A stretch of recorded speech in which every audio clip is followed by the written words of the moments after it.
क्या फीमेल की vagina weight lifting कर सकती है? वेट उठा सकती है वो? क्या उसका कलर चेंज हो सकता है? मतलब रूप बदल सकती है क्या गिरगिट की तरह? क्या वो और ज़्यादा गहरी हो जाती है? या फिर फैल भी सकती है?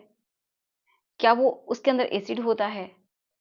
तो बहुत सारे राज हैं फीमेल की वजाइना के, जैसा कि माना जाता है कि फीमेल बहुत ही रहस्यमयी होती है। मानते हैं लोग, बट ऐसा मुझे नहीं लगता।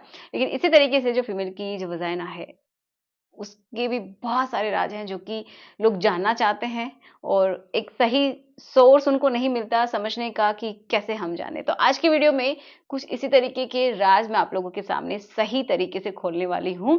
तो चलिए शुरुआत करते हैं आज के इस वीडियो की। मेरा नाम है एकता और आप देख रहे हैं बहुत ही प्यारा सा चैनल स्टडी विद मी। तो चलिए शुरुआत करते हैं। तो सबसे पहला, ये जो कि बहुत सारे लोग नहीं जानते हैं, कुछ लोग जानते हैं बट वो बिलीव नहीं करते हैं, तो उसी के बारे में बात करते हैं कि क्या जो वजाइना है वो वेट लिफ्ट कर सकती है। पहली बात तो यही समझ लेते हैं कि वजाइना होता क्या है, क्योंकि आप लोग क्या है कि जो पूरा जो हिस्सा है उसी को वजाइना मान लेते हैं, जो कि बिल्कुल गलत है। क्योंकि सिर्फ एक ट्यूब की जैसी स्ट्रक्चर होती है जो कि बाहर से नहीं दिखती है, सिर्फ ओपनिंग आपको दिखाई देती है। जो बाहर से जो पार्ट दिखाई देता है उसको वल्वा बोलते हैं। ठीक है, तो उसमें उसकी एक्सटर्नल स्ट्रक्चर्स होती हैं, जैसे कि लेपिया होता है एंड जो कि हेयरी स्ट्रक्चर है इंटरनल होता है, ठीक है, एंड उसको हम बोलते हैं वल्वा। ओके, अब देखिए, अ, जितनी भी एक एक और बात कि 2 ओपनिंग्स होती हैं, जो ऊपर होती है वो होती है पेशाब के लिए एंड नीचे होती है जो कि किसके लिए होती है, या तो आप रिलेशन बना सकते हैं, बच्चे पैदा कर सकते हैं वहाँ से, ठीक है, इसके लिए होती है। वहीं से आपका पीरियड का ब्लड भी आता है। ओके, तो थोड़ा-सा मैंने आपको ब्रीफली समझाने की ट्राई किया है। अब हम आते हैं नेक्स्ट क्वेश्चन के ऊपर कि अब जो छिद्र है जिसके अंदर क्या होता है, जिससे आप रिलेशन बनाते हैं या फिर जहाँ से बच्चा पैदा होता है, वो जो हिस्सा है, जो ट्यूब लाइक स्ट्रक्चर है ना, वही क्या होती है, वजाइना होती है। ठीक है, तो वो आपको बाहर से दिखाई नहीं देती है। अब बात ये कर लेते हैं कि क्या वो वेट लिफ्ट कर सकती है, तो बिल्कुल कर सकती है। ठीक है, अब कुछ लोग हमारे लिए थोड़ा सा अलग है, लेकिन बहुत सारे ऐसे लोग हैं जो कि ये टेक्निक्स यूज करते हैं कि उनकी जो सेक्सुअल लाइफ है वो बहुत अच्छे से एनहेंस हो जाए और थोड़ा सा प्रेशर उनको अच्छा फील हो, अगर वहाँ की मसल्स और ज्यादा टोन हो जाती हैं तो ऐसा बहुत सारे लोग ट्राई करते हैं कि कुछ ऐसे प्रॉप्स होते हैं जो कि एक उसके अंदर डाला जाता है एंड जो मसल्स हैं अंदर की, उनके थ्रू उसको होल्ड किया जाता है। तो एक तरीके से वेट को लिफ्ट करने का काम किया जाता है। तो ऐसा करते हैं बट सब लोग नहीं करते। कुछ ही ऐसे लोग हैं जो कि करते हैं। ओके, तो ये भी सही बात है। एंड देखिए, अगर आपने पहली बार सुना है तो प्लीज कमेंट में मुझे एक प्यारा सा हार्ट जरूर शेयर कीजिएगा। ठीक है, कि आपको नई बात जानने को मिली है।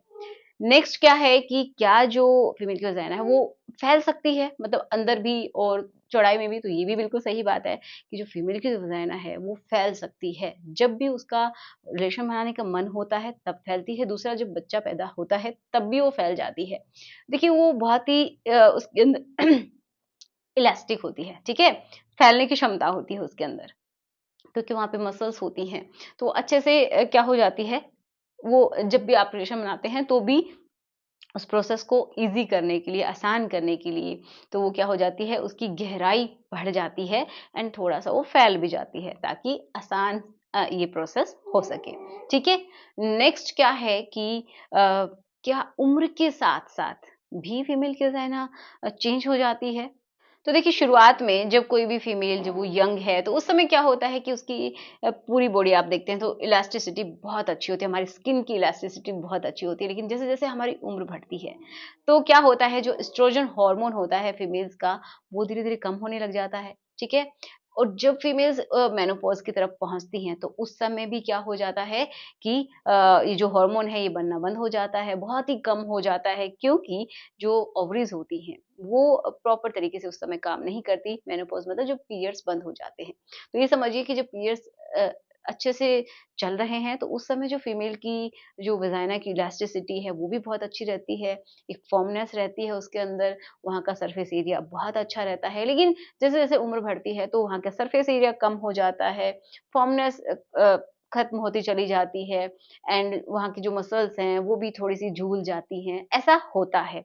किसी-किसी में वो बिल्कुल जवान है, मतलब उस समय भी हो जाता है। बहुत सारी फीमेल्स के साथ वो क्यों होता है? क्योंकि मल्टीपल डिलीवरी की वजह से। जैसे कि एक बार बच्चा होता है, ठीक है, नॉर्मली, तो बहुत बार क्या होता है कि टिश्यूज़ ब्रेक हो जाते हैं, इंजरी हो जाती है, तो वापस से वो रिगेन कर ली जाती हैं। कुछ परमानेंट डैमेज भी होता है, लेकिन उस हद तक नहीं होता है, 1 या 2 बच्चे जब तक होते हैं। लेकिन मल्टीपल अगर आप बच्चे कर रहे हैं, 3 है, 4 है, 5 है, तो इस तरीके से अगर आप किए जा रहे हैं, तो क्या होता है कि धीरे-धीरे एक तो उम्र के साथ-साथ इलास्टिसिटी कम हो रही है, कुछ वहाँ की डैमेज हो गया है, ठीक है, टिश्यूज़ मर गए हैं, ठीक है, परमानेंट डैमेज हो गया है, तो उसकी वजह से भी क्या हो जाता है, वहाँ पे थोड़ा-सा जो मसल्स हैं वो लटक जाती हैं, ठीक है? वहाँ की जो स्किन है वो झूल जाती है। तो ऐसा होता है और मैं आपको रिकमेंड करना चाहूँगी कि अगर आप चाहते हैं कि कभी-कभार अपनी जो सेक्सुअल लाइफ है उसको अच्छे से एनहांस करें, थोड़ा-सा आपको टाइट फ़ील हो, तो उसके लिए आप कुछ एक्सरसाइज़ कर सकते हैं, ठीक है? जैसे कि अपनी जो खुद की फिंगर है उसको आप होल्ड कर सकते हैं थोड़ी देर के लिए, कुछ एप्लीकेटर भी आते हैं, उनकी हेल्प से भी या फिर बहुत ज़्यादा प्रॉब्लम हो गई है तो फिर आपको डॉक्टर से मिलना है। नेक्स्ट अपने एक रहस्य की तरफ कि क्या जो फीमेल की जो वजाइना है, क्या वो एसिड होता है उसके अंदर? तो बिल्कुल सही बात है ये भी, क्योंकि वो एसिडिक नेचर की होती है, जो हमारी जो बॉडी है, उसमें सबसे ज़्यादा एसिडिक नेचर वहीं पे है, ठीक है? वही सबसे ज़्यादा एसिडिक है, क्यों है? क्योंकि वहाँ पे अगर कोई भी इन्फेक्शन आता है, तो उसको किल कर सके। अब ये भी समझिए कि जो मेल्स का जो स्पर्म होता है, तो जब वो भी एंटर करता है ना, तो उसको भी मारने का काम करती है। लेकिन उसके लिए थोड़ा-सा प्रोटेक्टर क्या इस्तेमाल करते हैं कि ल्यूब, ठीक है? जब लिक्विड जो होता है फीमेल का खुद का नेचुरल, बाहर वाला मैं बात नहीं कर रही, जो नेचुरल जो ल्यूब पास होता है उस समय, तो वो क्या करता है थोड़ा-सा उसको डाइल्यूट कर देता है। कुछ मेल्स का जो लिक्विड होता है, पिकम होता है, वो भी उसको डाइल्यूट करने का काम करता है। तो बाकी क्या है कि उसका नेचर एसिडिक ही होता है ताकि इन्फेक्शन से बच सके, ठीक है? तो ये भी बिल्कुल सही बात है एंड ये बहुत सारे लोगों को शायद नहीं पता है, बट अब पता चल गया होगा। एंड एक और बात कि जब भी डिलीवरी होती है तो क्या टाँके लगाए जाते हैं? क्या उसको कट किया जाता है? तो बिल्कुल ये भी सही बात है। ज़्यादा जो पेरिनियम होता है, ठीक है? बिल्कुल नीचे की जगह जहाँ पे स्किन होती है, वहाँ पे लगा देते हैं, किसी का थोड़ा साइड में लगाया जाता है, सब पे अलग-अलग है। वहाँ पे टाँके भी लगाए जाते हैं, जिनको रिकवर होने में लगभग लग जाता है 1 वीक, किसी का महीना भी लग जाता है, ठीक है? स्किन के ऊपर भी डिपेंड करता है।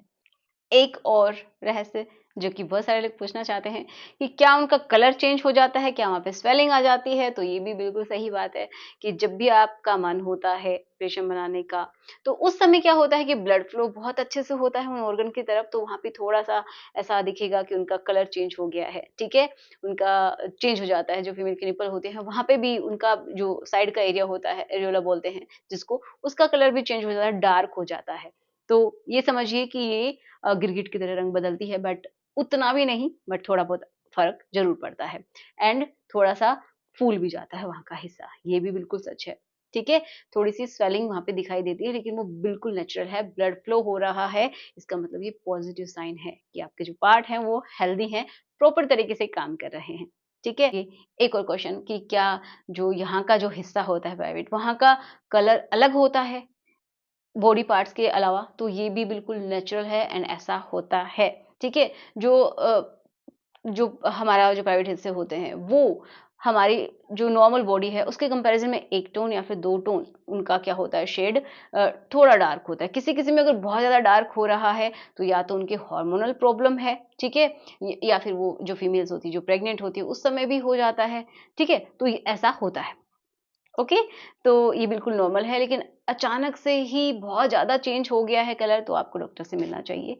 फिर हो सकता है कि आपको कोई और भी दिक्कत हो सकती है। ठीक है? अब एक और गहरा राज जो कि बहुत सारे लड़के नहीं जानते कि जो फीमेल्स होती हैं, वो बाहर से ही ऑर्गेज़्म को प्राप्त कर सकती हैं।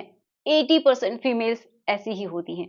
20% ऐसी होती हैं जिनको अंदर से भी महसूस होता है ऑर्गेज़्म मतलब वो जो एक फ़ील गुड बहुत अच्छा फ़ील हो रहा है उस समय, वैसी फ़ीलिंग जब आती है वो, ठीक है? कुछ को ऐसा होता ही नहीं है, किसी-किसी को ऑर्गेज़्म महसूस ही नहीं होता है। तो बाहर जो क्लीट वाला हिस्सा होता है, उसके स्टिमुलेशन से भी बहुत सारे फीमेल्स ऑर्गेज़्म तक पहुँच जाती हैं, उनको पेनिट्रेशन की ज़रूरत नहीं पड़ती है, ठीक है?